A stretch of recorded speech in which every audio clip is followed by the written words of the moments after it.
All right, I thought I would make a video on the need for proper ordering of the world in a way from my existential crisis survival guide and toolkit. Sorry, and this one is more of a civilizational thing. I think my last two videos were that way too, more or less.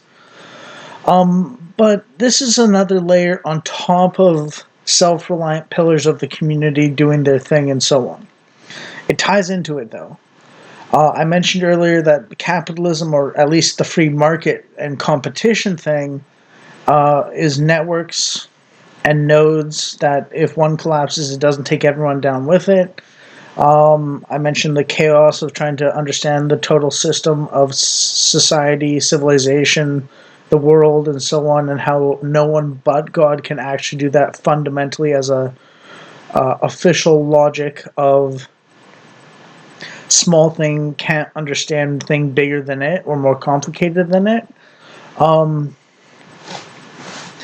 at least not perfectly. And if you want a perfect system, then you need to be God. And some people reach for that power, but they don't deserve it because they're just not that thing.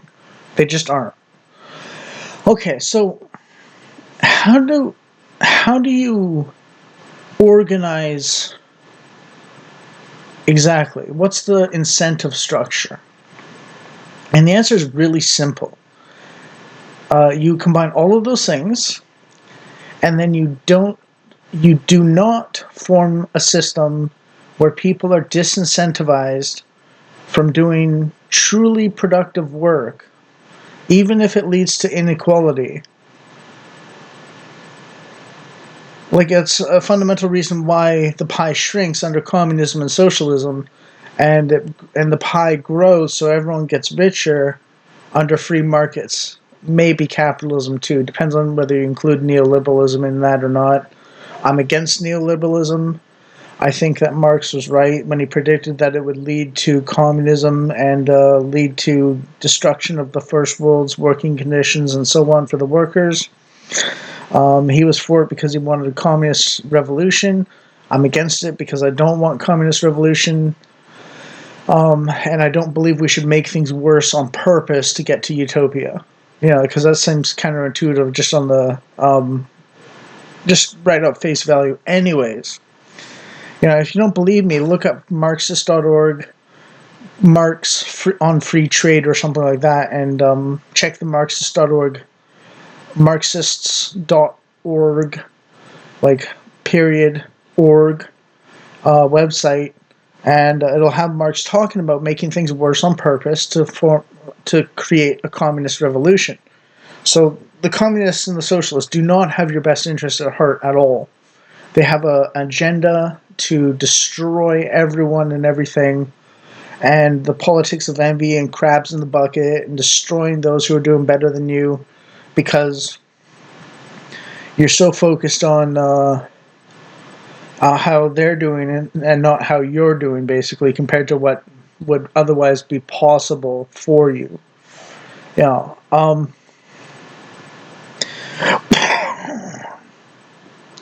And and the metaphysics of it is, if you keep focusing on dragging other people down, you'll never climb up yourself. And the point is to get as high as possible. Right? Like, just because someone else climbs 100 meters doesn't mean you cannot climb 95 meters.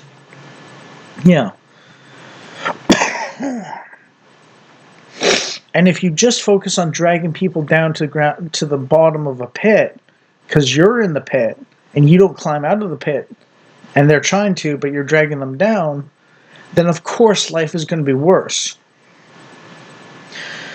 And this ties into the zero-sum honor cultures and so on, and why they're so bad and why they can't get a leg up and so on in the third world and India and Arabia and so on.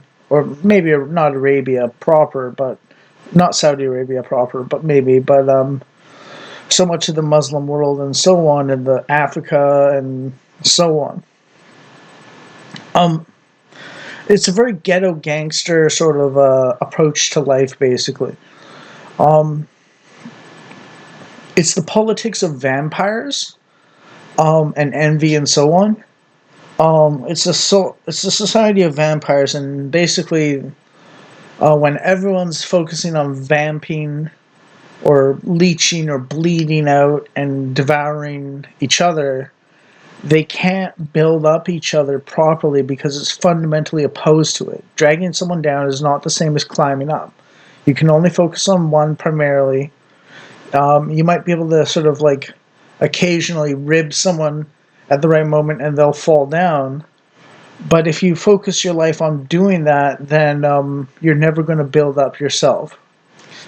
And the super rich are very high intelligence, high resource value people who focus on knocking people down um, as part of their planning and foiling other people's attempts to get well off too.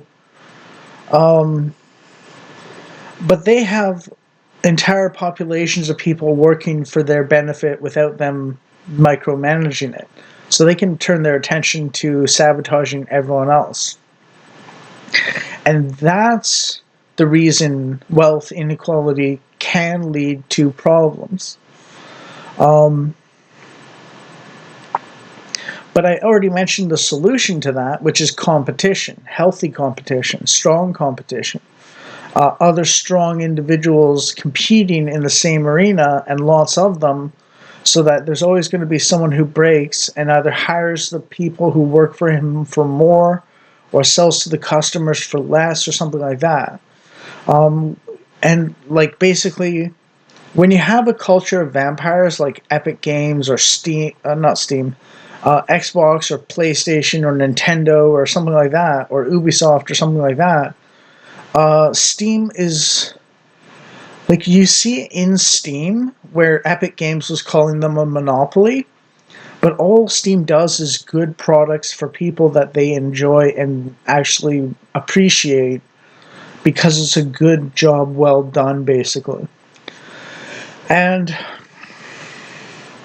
by hook or crook, competition will reemerge. It's just how bad does it have to get before it reemerges? So the problem isn't that there's not total equality. The problem is there's not more people doing as good of a job as possible and getting some of the pie by doing a good job. And the way to solve that is literally just get out of people's way so that they can build their products and so on. And the reason why this works is because if you're focusing on, like, if you're telling the entire world to sacrifice themselves for everyone else, and everyone's like, I mean, I went through a phase of this myself where I was like, I thought I was like the Antichrist and stuff like that, like the worst person ever, like personally. Like that I had like played both sides of the culture war, that I was woke early because I was woke before it was cool, and because I was anti woke before it was cool, and so on. And it was like literally like I was ready to die and go to hell if only it would make other people's lives better. And the thing is, you cannot build a civilization on that. You can't build a civilization on no one caring for themselves. So the answer is you get out of people's way for doing genuinely productive work. When they're making things, you get out of the way. Services, banking, finances, stock market, the meta game of economics can go to hell. It's real productive work. And the Distributist was talking about his Fiddler's Green podcast episode on cowboys this time, and how the cowboys are the frontiersmen who genuinely produce valuable stuff and so on, and the infinite money printers types hook into the meta game, meta game of wealth accruement or gaining or taking wealth from others through finances and stock markets and so on. So that's where the capitalism thing actually holds weight, because it's not actually producing anything. This is also why people didn't like Jews in the medieval ages, because the Jews were prevented from doing productive labor, but also they were sort of given an allowance that no one else had for the more parasitic financial, banking, finances, stock markets stuff.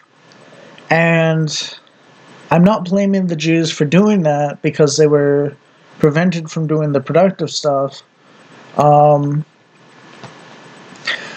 But that's one of the reasons why Jews are so reviled in the first place nowadays, because they got a heavy, heavy racial component of bankers, basically, due to the medieval ages, and then the natural momentum of being like father, like son, and I want to say nepotism or hiring in the family or the tribe or whatever you want to call it. And I don't mean the tribe isn't just Jews in this case.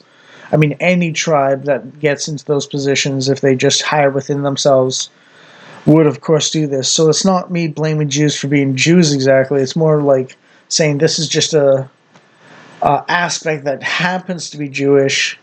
But everyone who is in the same or similar position of playing the meta game instead of the actual productive labor game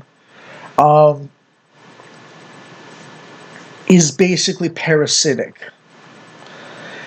And that includes government, that includes high taxation, that includes socialism and taking from person B, person A taking from person B to give to person C and person A.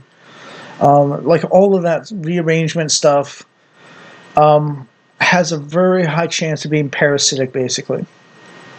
All the money shuffling has a very high chance of being parasitic. It's not producing any real wealth. And what we want to do is we want to create a society where the most powerful cannot veto the least powerful, and I don't mean minorities in this case, I mean just a regular average dude working in his garage or something, to come up with the next greatest product or item or thingy mabob. Maybe it's a video game, maybe it's a new cheap car, maybe it's a bicycle, maybe it's a 3D printed miniatures or something, that kind of thing. Like actual stuff, basically, from the garage or whatever, like a startup company or something. Preventing the little guys from building their own businesses is the problem. It's not about subsidizing, it's not about giving money to them from the government, from the taxpayers, actually. It's not about giving them advantages over everyone else. It's about getting out of their way, so to speak. Government getting out of the little guy's way when he's building a company.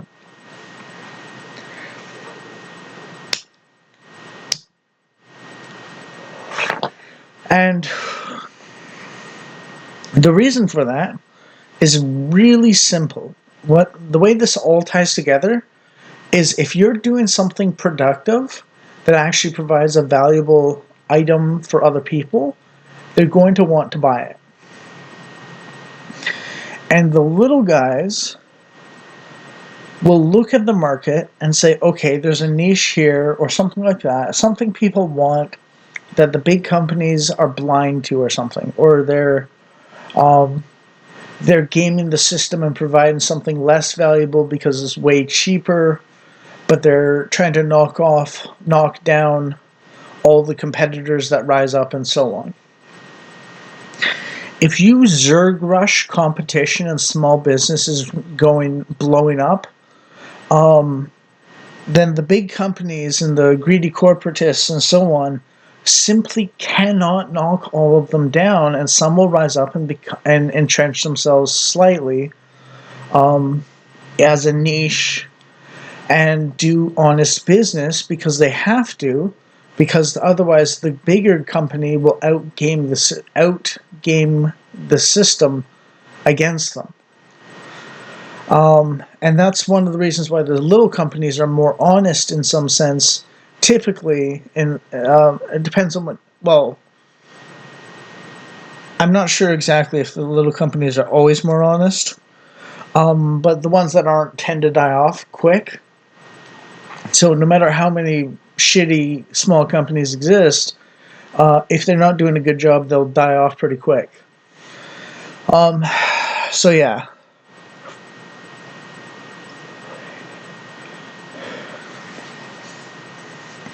And that's why socialism is so bad, because it marries business with government so that business can lean on the government to enforce what's good for that one business and not every other business.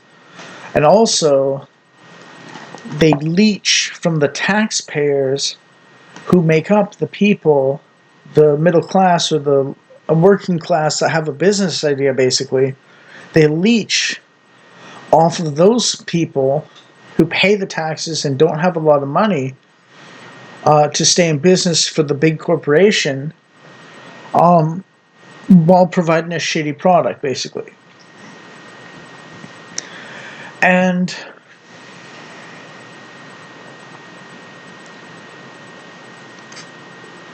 basically, now, basically the poor-ish middle class or working class taxpayers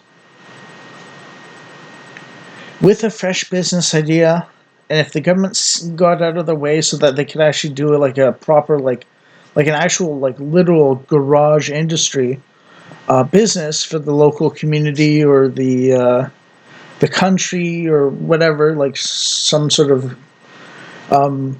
niche productive labor, wealth generating, like properly wealth generating, not leeching off other people and calling it wealth production thing, then some people want to extrapolate this to other countries, and that is exactly the wrong approach on top of this.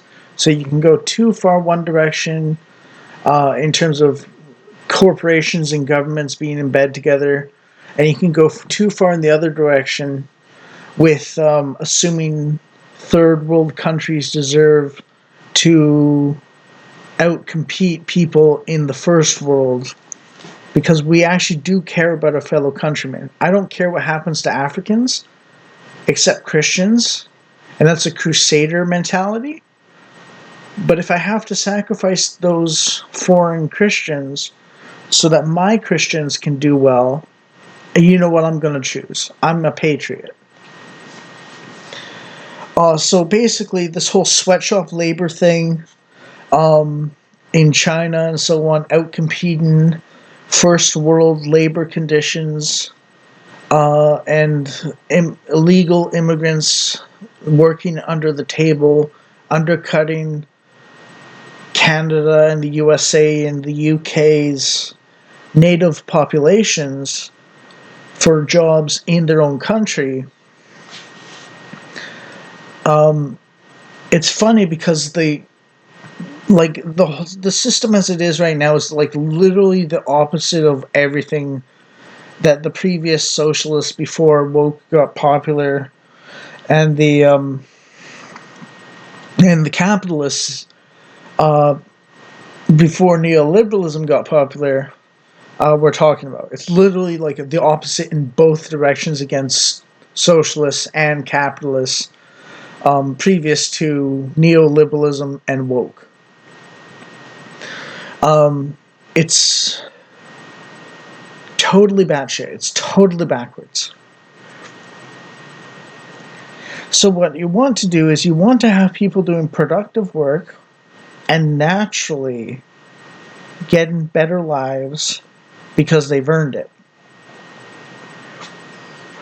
You don't want to take too much from them because they're doing something of a service to their community and they're bringing money into the community naturally.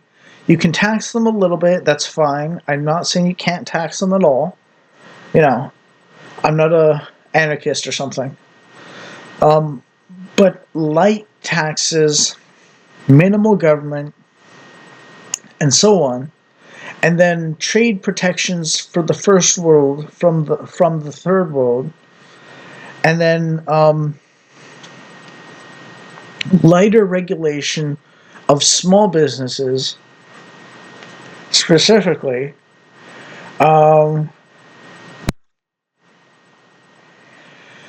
is appropriate. And the goal is to get someone to start a business, okay? Start a business out of your garage or something, and just allow them. You don't even have to, like, help them out. It's not about, like, propping up someone who's going to fail anyways. It's about letting someone who's going to succeed, who's starting at the bottom, rise to the top. It's about letting people rise, not forcing them up the ladder when they're just going to jump off being stupid anyways. And literally that's the entire principle. So if someone climbs to the top of the corporate ladder, they're a big business and so on, and they want to jump off a cliff, let them do it. The people that want to get to the top and climb up to get to the top will do it. And they'll do it by being productive and generating real wealth for their communities and so on with a minimal level of taxation. So they'll lend a hand here and there to their fellow man climbing up themselves as well. But you notice the general trend is everyone needs to be mostly, at least, responsible for climbing themselves. You can lend a hand up here and there, and maybe you have more people focusing on climbing themselves than helping out other people. Some people will help out a little more than average, and some people will help out a little less than average, and so on. But at the end of the day, the primary responsibility for every individual is themselves. Because you can't be a drain on the rest of society. Now, I'm a very INTP individual, so I'm a very, advice and teaching kind of person. So in a sense, I'm not exactly a very good do-it-yourself kind of guy myself. And this is what I've come to the conclusion of, because INTP M140 IQ is actually quite intelligent and can understand these systems and so on. So I'm basically saying I'm a failure of what I just described, but the thing is, that is a very small minority of people who are capable or suited towards helping others as their primary mode. Because I'm not saying there's no room for them, but I'm saying the primary responsibility is to build up yourself. And my situation personally is that I've failed in life so far with my natural mode and tendency and so on, with the 140 IQ. So basically, do it yourself, benefit yourself, get taxed like 10% maybe, and then you've done your part, basically. And start from the ground up and build up something valuable yourself, like that, and basically get the government out of the way of the people that want to do it. Because if you're so focused on the meta game and so on, then you're going to be a parasite and a leech and a vampire. And I'm on disability. I'm on welfare disability. I'm coming up with these concepts and I'm trying my best to help, but not a lot of people watch my videos. So this is not like I'm actually necessarily helping that much. Now I mean, the thing that's kept me going on the path I've been on so far for a while at least, and I'm thinking of moving on to something a little more direct myself, is I thought I had some influence with people who were big and important YouTubers and so on. So I was like, okay, well, I mean, if I can use my unable to do basic work, minimum wage jobs properly ass, my unable to do proper minimum wage jobs ass, and yet at the same time very analytic and very close to genius level IQ in understanding the bigger, wider problems, then I can diagnose them and so on and so on. The best way to describe it is there's a class in Dungeons and Dragons called the Bard, and the fact of the matter is, if you have a class all of bards, then you run into issues. But if you have a fighter, a paladin, a cleric, a sorcerer, a barbarian, a rogue, a thief, and then you have a bard, with more people doing their own thing for themselves, then the persons who actually can properly analyze things and like help people out and provide bonuses to other people's actions or attempts at things will actually be more powerful in their efforts to improve people's lives, and they'll be more of a central pillar of society and so on. But if everyone's trying to be the bard, if everyone's trying to improve everyone else's capacity without actually doing the work themselves, then you don't have a very functional system. And that's not to say you should not mentor people. It's to say that you should actually have done the work and the effort and so on to begin with for success yourself, and learn from trial and error and mistakes and victories and so on, so that you have a working veteran understanding of how the game works in that particular area that you're an expert in, because you've done the work and you've succeeded or failed. And mostly we rely on successful people to teach the success part, and so on. So it's a matter of those who cannot do, teach, and the number of people who teach, who are good at it, even if they can't do it themselves for various reasons, is actually really low. It's like 1 or 2% at most. IQ wise, I'm like the top 0.1% of the population, or 0.2% of the population, or top 2% or top 0.4% of the population IQ wise. My personality or way of processing information is INTP. So this is a very, like, me saying that I naturally am very good at the teach part without the doing part, because I'm naturally just not inclined to actually do things. Like, my old man comfort zone is now listening to people talk about ideas and then processing them and relaying them back to my experience.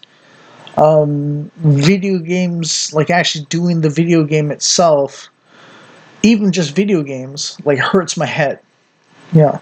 But I can learn pretty quickly when I force myself to. Yeah, so it's like, okay. But one of the things that's always gotten me is that whole, like, um, constant maintenance of attention sort of thing. So like constant focus on changing variables in chaotic situations and so on isn't my thing. Other people are more suited to it and so on. So it's like me acknowledging my weakness and strength relative to other people in this one particular situation.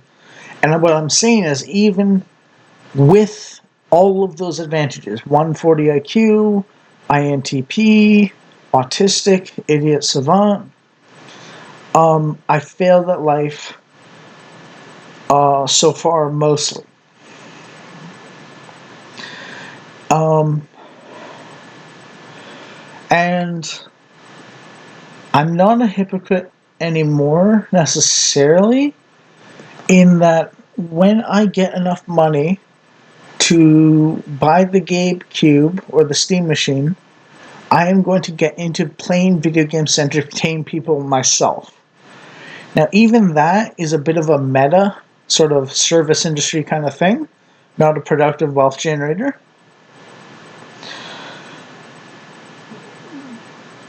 But the thing is, I can have fun playing video games, and then I can invite people to have fun with me, and then they'll, out of the graciousness and goodness of their heart and their appreciation for what I'm doing for them and so on, donate voluntarily, because I'm never going to force people to go through paywalls. That's my principle. Donate voluntarily if they feel like they appreciate me enough for doing it. Money, and then I can get a bit of a video game entertainment empire and so on myself. But even that's meta. Um, so yeah. But then the reason why I'm explaining the INTP, 140 IQ, autistic kind of thing is because I'm already a very meta kind of guy.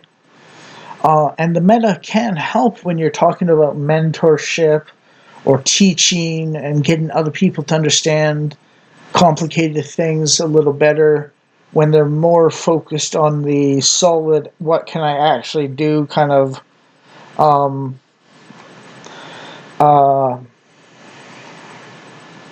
um, mode of existence. Um, if I knew how to do mechanical work and I had some principles or concepts, I would talk about mechanical principles and like ways of thinking about things to fix cars. That's what I would do. I'm a video game player though, so that's what I'm going to do with video games and so on. Uh, so meta in the sense of service industry that can scale, and just the more people I get, the more people like pay me and so on, and I get popular and so on. It scales. That's a meta in a sense, because I'm not producing real wealth and real items to sell to people for real money. Service. But I'm also meta in the sense that I'm a more teaching kind of guy who can't do it himself in most things that are actually valuable to people and so on.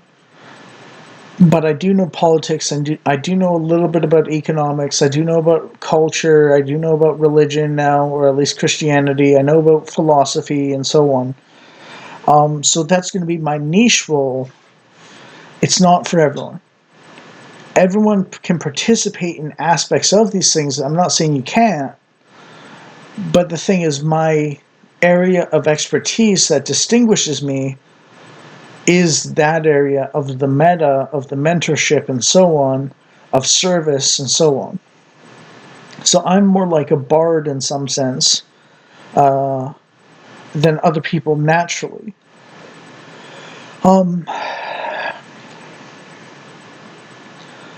However, you notice something in my formulation here, which is people will do things that are just like a raw addition of success in life, and then I'll provide the multiplication for it.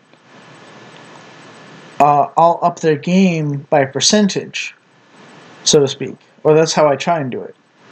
But if you don't have a number, If you have 0, multiplying it by 10 billion% still is 0.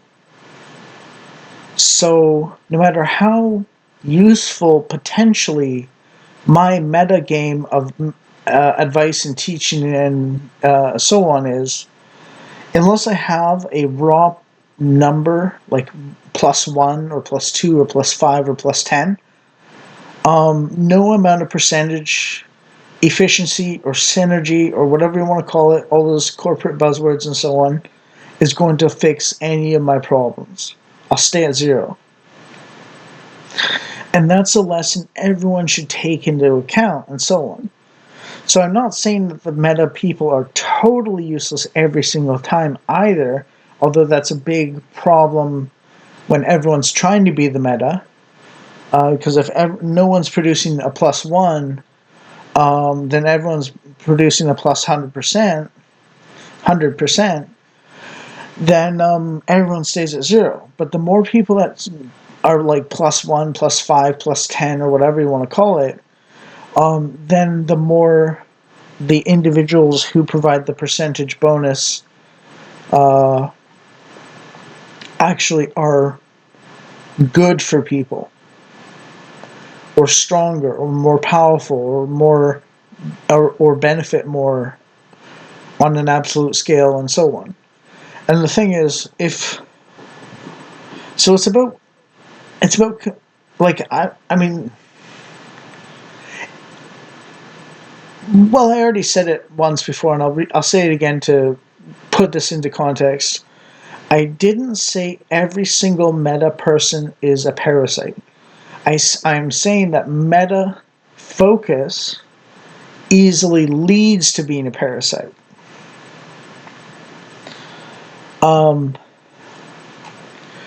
And it's about right perspective and so on. So it's about knowing your place and what you're supposed to do as yourself and so on. And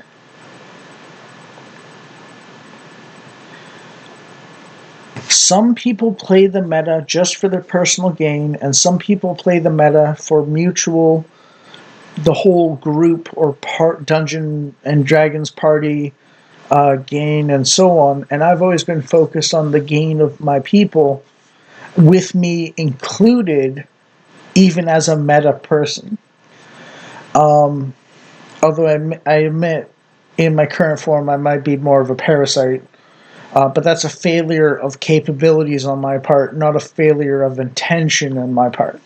And what you have to understand is some people do intend to be parasites, and some people just can't help it because they're not capable and so on. So that ties into my whole like welfare for the disabled and so on kind of shtick, because I rely on it and I know how important it is to people and so on. But this video is for the people that want to be productive and want maximum wealth and prosperity and so on for their people, with an explanation of the market mechanisms or the rough causal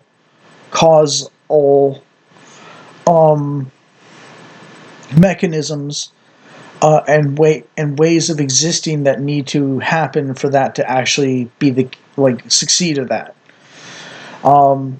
With a little bit of end commentary about my own problems and like what I think I went wrong with and so on and so on.